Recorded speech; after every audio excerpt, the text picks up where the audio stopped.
Fireside Fireside News! Woo! Hello, America. Welcome to Fireside News. I'm your host, Tom Maroon. And I'm Cinder Block. Today we have an exciting show for you. Tom, did you hear about those Girl Scouts that were selling their cookies to help the war effort? I did. They are so adorable. Why, yes, they are. Cinderblock, did you hear about that kitten that got stuck in the tree down on 7th Street? No. Well, right when the firefighters got there, a bird had picked it up by its collar from the tree, put it on the ground, and flew away. It was so touching.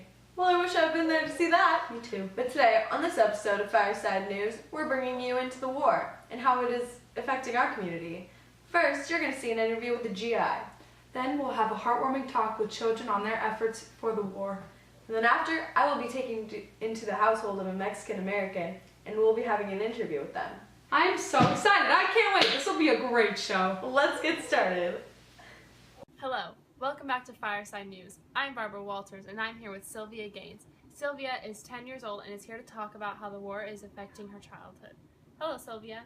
Hello, Miss Walters. How have you been doing lately? I know it's been a hard time for children with the war efforts being in full force. It's been very hard for me and my family.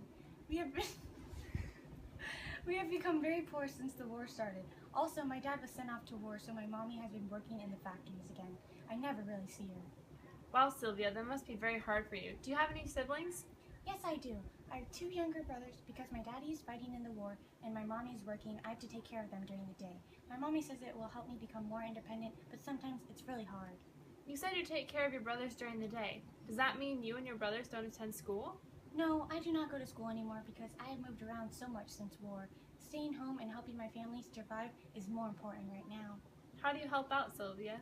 I collect scraps of tin and metal and turn them in for money so my mommy can buy war bonds. Well, thank you for joining us, Sylvia. You have really opened the eyes of our viewers to the rough time that children have to be facing in the war. Back to you in the studio. Hey Tom, you're here with Cinderblock to bring you an interview from a different perspective.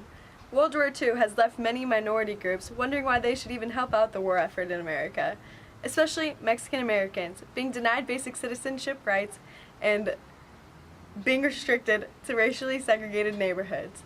Despite discrimination in the military, over 300,000 Mexican Americans have joined the armed forces. Mexican Americans make up only 1/10 of the city population, but still suffer 1/5 of the wartime casualties in the city. Wow, what a sacrifice. They must feel like they're fighting another man's fight. Now let's ask the opinion of a Mexican American living in this neighborhood.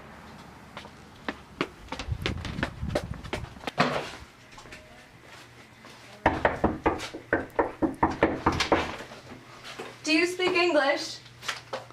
Muy poquito. Works for me. Let's go. Hello, I'm Cinderblock. Nice to meet you. What's your name? Mucho gusto. Yo me llamo Leticia. Very nice to meet you. You're on Fireside News live with Tom back in the studio. Wave to Tom. Hola, Tom. Hola, Tom. You heard it here.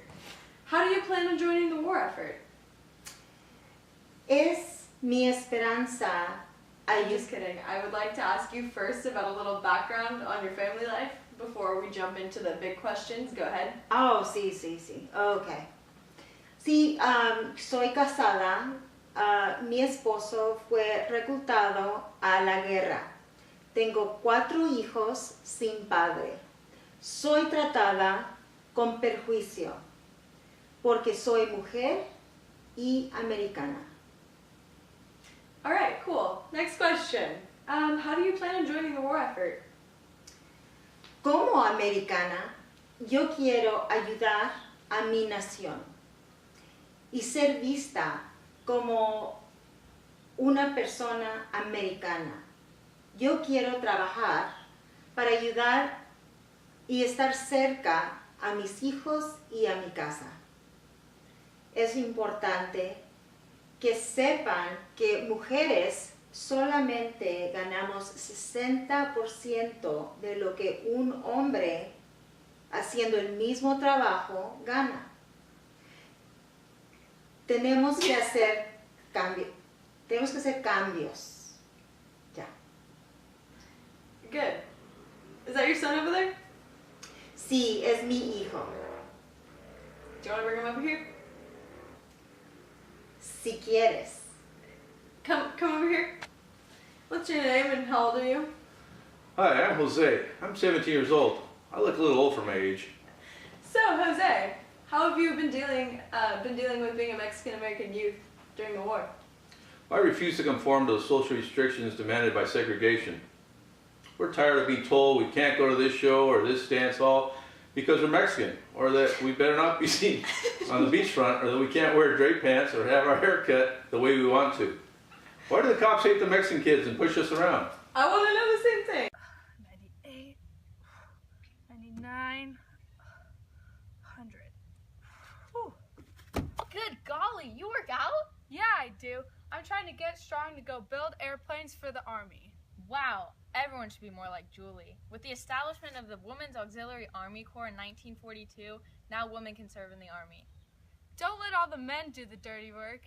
You need to help too. Yeah, we can do it. I'm reporter Elaine Smith, and I'm talking today to Soldier Marty at his campground in Germany. Marty, why did you decide to fight for our country? It was a very difficult decision for me to leave everything and fight for our country, especially because I did not know anything about war.